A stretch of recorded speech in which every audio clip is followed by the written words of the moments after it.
ಹೆಣ್ಣು ಕನಿಷ್ಠ ಪಕ್ಷ ಪೂಜೆ ಕೂತ್ಕೊಳ್ಳೋಕೆ ಮೊದಲು ಹಾಲು ಹಣ್ಣಾದರೂ ಸ್ವೀಕರಿಸಬೇಕು ಅಂತ ಹೇಳುತ್ತೆ. ಇದರಲ್ಲಿ ಏನು ಹೇಳುತ್ತೆ, 5 ವಿಶೇಷವಾಗಿರೋ ಸಂದರ್ಭದಲ್ಲಿ ಯಾವುದಕ್ಕೂ ದೋಷವಿಲ್ಲದೆ ಇರೋದು 5 ಯಾವುದು ಅಂದರೆ ನೀರು, ಅದಾದ ಮೇಲೆ ಹಾಲು, ಹಾಲು ಎಂಜಲು ಮಾಡಿರ್ತಕ್ಕಂಥದ್ದು, 3ನೇದು ಜೇನುತುಪ್ಪ, ಕರ್ಪಟಂ ಅಂದರೆ ರೇಷ್ಮೆ ಸೀರೆ. ಮೊದಲು ಮಡಿ ಒಣಗ ಹಾಕುವಂತಿದ್ರು, ಮಡಿ ಒಣಗ ಹಾಕೋದು ಪದ್ಧತಿ ಇಲ್ಲ, ಯಾರೋ ಮುಟ್ಬಿಡ್ತಾರೆ, ಯಾರೋ ಕೆಳಗೆ ಹೋಗಿ ಆಗ್ಬಿಡುತ್ತೆ. ಸರಿ, ಅದಕ್ಕೆ ಎಲ್ಲದಕ್ಕೆ ಶ್ರೇಷ್ಠ ರೇಷ್ಮೆ ಸೀರೆ. ಕಾಕವಿಷ್ಟ ಸಮತ್ಪಮ ಅಂದರೆ ಅರಳಿ ಮರದ ಕೆಳಗೆ ಮಾಡಿಬಿಟ್ರೆ ಅಥವಾ ಅರಳಿ ಮರ ಬೆಳೀತಕ್ಕಂಥದ್ದು ಏನದು ಅದಕ್ಕಿಂತ ಶ್ರೇಷ್ಠವಾದ ಇನ್ನೊಂದಿಲ್ಲ. ಸೊ ಪ್ರತಿಯೊಬ್ಬರೂ ಶ್ರೇಷ್ಠತೆ 5 ತಿಳ್ಕೊಂಬಿಟ್ರೆ ಅದಕ್ಕಿಂತ ಏನಿಲ್ಲ. ಸೊ ಹೆಣ್ಣು ಮಕ್ಕಳು ಏನು ಅಂದರೆ ಹಾಲು ತೊಗೊಂಡು ಹಣ್ಣು ಹಂಪಲುಗಳನ್ನು ಅಕಸ್ಮಾತ್ ತಿಂದು ಬರೀ ಹೊಟ್ಟೆಯಲ್ಲಿ ಪೂಜೆ ಮಾಡಬಾರ್ದು, ಮರಿಬೇಕು.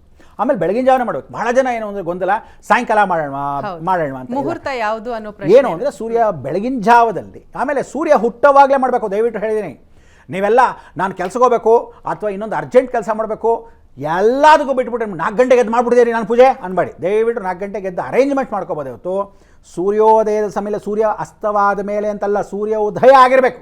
ಆ ಉದಯವಾದ ಸಮಯದಲ್ಲಿ ನಿಮ್ಮ ಪೂಜೆ ಆಗ್ತಾ ಇರಬೇಕು. ನಿಧಾನಕ್ಕೆ ಹೋಗ್ತಾ ಇದ್ರೂ ಪರವಾಗಿಲ್ಲ. ಆಮೇಲೆ ನಾಳೆ ರಾಹುಕಾಲ ಇದೆ, ಅಯ್ಯೋ ಸ್ಟಾರ್ಟ್ ಮಾಡ್ಕೊಂಬಿಟ್ರೆ ಪರವಾಗಿಲ್ಲ, ಆಮೇಲೆ ರಾಹುಕಾಲದಲ್ಲಿ ಮಾಡ್ಬೋದು, ಅದೆಲ್ಲ ತಲೆ ಕೆಡಿಸ್ಕೊಬೇಡಿ.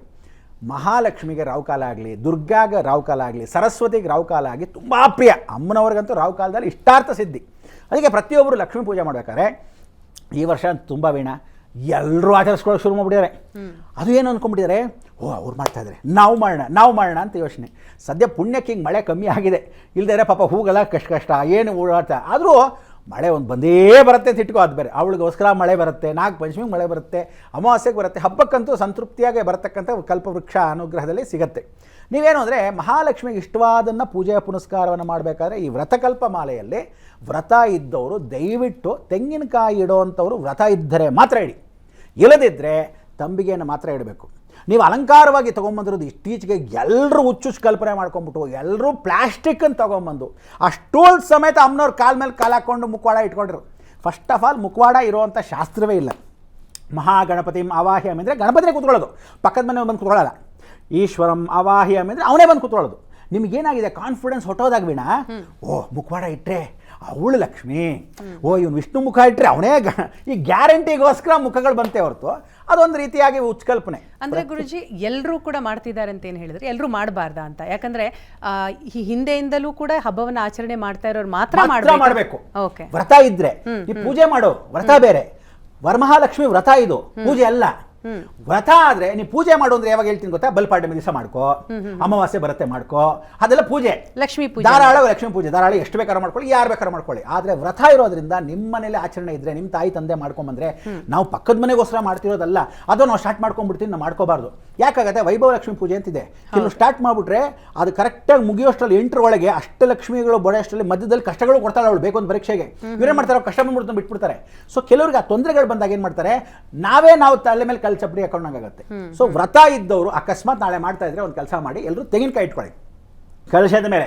ಅದು ಏನು ಹೇಳುತ್ತೆ ಅಂದರೆ ಪೂರ್ಣ ಫಲಂ ಸಮರ್ಪಯಾಮಿ. ಪೂರ್ಣ ಫಲ ಅಂದ್ರೇನು, ತೆಂಗಿನ ಮರದಲ್ಲಿರ್ತಕ್ಕಂಥ ಫಲವನ್ನು ನೀವು ಮೊದಲೇ ಬಲ್ತೋಗಿರೋದನ್ನ ಒಣಗಿಸಿ ಕೆಣಾಗಿ ಇಟ್ಕೊಂಡು ಪೂರ್ತಿ ಫಲವನ್ನು ಇಡೋದು, ಅದು ಬಿಂದಿಗೆ ಮೇಲೆ ಇಡಬೇಕು ಅಂತ ಹೇಳುತ್ತೆ.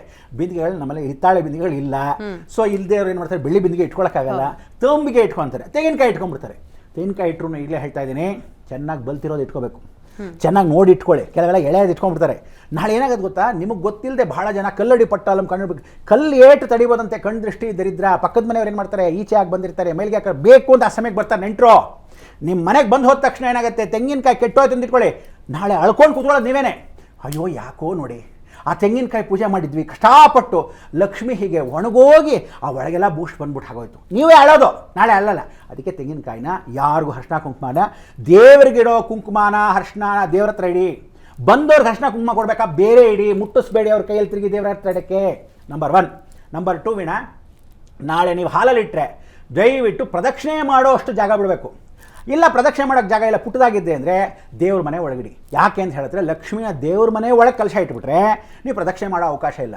ಹಾಲಲ್ಗೆಲ್ಲ ಇಟ್ಟರೆ ದಯವಿಟ್ಟು ಪ್ರದಕ್ಷಿಣೆ ಒಬ್ಬರು ಮನುಷ್ಯರು, ನಿಮ್ಮ ಮನೆಯವ್ರು ಮಾತ್ರ, ಸಣ್ಣಗಿದಾರೋ ದಪ್ಪಗಿರೋದು ಬೇರೆ ಪ್ರಶ್ನೆ, ಒಬ್ಬರು ಪ್ರದಕ್ಷಿಣೆ ಮಾಡಿಕೊಂಡು ಪೂಜೆ ಮಾಡೋಷ್ಟು ಮಾತ್ರ. ಅಂದರೆ ವಾಲ್ಗಳಿಗೆ ಗೋಡೆಗಳಿಗೆ ಅಂಟಿಸಬಾರ್ದು.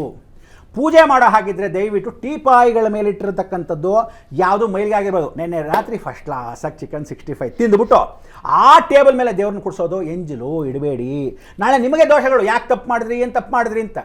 ಹಾಗಿಡಾಗಿದ್ರೆ ಅದರದ್ದೇ ಒಂದು ಟೀಪಾಯಿ, ಅದರದ್ದೇ ಒಂದು ಮರದ್ದು ಮಣೆ ಅಥವಾ ಕೆಳಗೆ ನೆಲದ ಮೇಲೆ ಒಂದು ಮಣೆ ಹಾಕಿ ಇಡೋದು. ಮುತುಕದ ಎಲೆ ಮೇಲೆ ಇಡಬೇಕು, ಜ್ಞಾಪಕ ಇಟ್ಕೊಳ್ಳಿ. ಯಾವತ್ತು ಗಣೇಶನಿಗೊಬ್ಬನ ಬಿಟ್ಟು ಬಾಳೆ ಎಲೆ ಅಮ್ಮನವ್ರುಗಳಿಗೆ ಗೌರಿ ಹಬ್ಬ ಆಗಲಿ ಅಥವಾ ವರಮಹಾಲಕ್ಷ್ಮಿ ಆಗಲಿ ಯಾವ ಕಾಲಕ್ಕೂ ಮುತುಕದೆಲೆ ಇಸ್ತ್ರಿ ಎಲೆ ಅಂತ ಇರ್ತಿತ್ತು. ಆ ಮುತುಕದೆಲೆ ನಿಮಗೆ ಸಿಗಲ್ಲ, ಹಾವುಗಳು ಜಾಸ್ತಿ ಸಂಚಾರ. ಮಹಾಲಕ್ಷ್ಮಿಗೆ ಇನ್ನೊಂದು ವೀಣಾ, ನಾಗದೇವತೆ ಅಂತ ಒಬ್ಳು ಕರೀತಾಳೆ ಅವಳನ್ನ. ಜೈನರು ಅದನ್ನು ಪದ್ಮಾವತಿ ಅಂತ ಕರೀತಾರೆ. ಹಳ್ಳಿ ಕಡೆ ಕರಿಯಮ್ಮ ಅಂತ ಕರೀತಾರೆ. ಈ ಕರಿಯಮ್ಮ ಇವಳು ಏನಿದ್ದಾಳೆ ತಮಿಳ್ನಾಡಲ್ಲಿ ಕರಿಮಾರಿಯಮ್ಮ, ಇವರೆಲ್ಲ ಲಕ್ಷ್ಮಿನೇ. ಇವಳು ಯಾವಾಗ ಭೂಮಿಲಿ ಗಂಡನ ಬಿಟ್ಟು ಬಂದು ಭೂಲೋಕದಲ್ಲಿ ಸೇರ್ತಾಳೆ ಅವಳು ಹುತ್ತದಲ್ಲೇ ಕೂತ್ಕೊಳ್ಳೋದು ಅಂತ. ಅದಕ್ಕೆ ಅವಳನ್ನ ನಾಗಕನ್ಯೆ ಅಂತ ಕರೀತಾರೆ. ಇವಳೇ ನಾಗಲಕ್ಷ್ಮಿನೇ, ಸ್ವತಃ ಲಕ್ಷ್ಮಿ. ಅಲಕ್ಷ್ಮಿ ನಿತ್ಯ ಅಂತ ಕರೀತಾರೆ.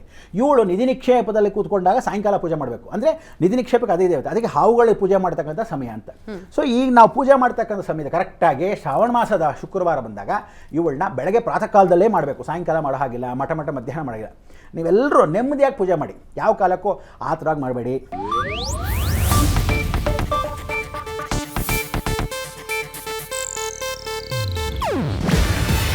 ಇದು ಏಷ್ಯಾನೆಟ್ ನ್ಯೂಸ್ ನೆಟ್ವರ್ಕ್ ಪ್ರಸ್ತುತಿ. ನೀವು ನೋಡ್ತಿದ್ದೀರಾ ಏಷ್ಯಾನೆಟ್ ಸುವರ್ಣ ನ್ಯೂಸ್.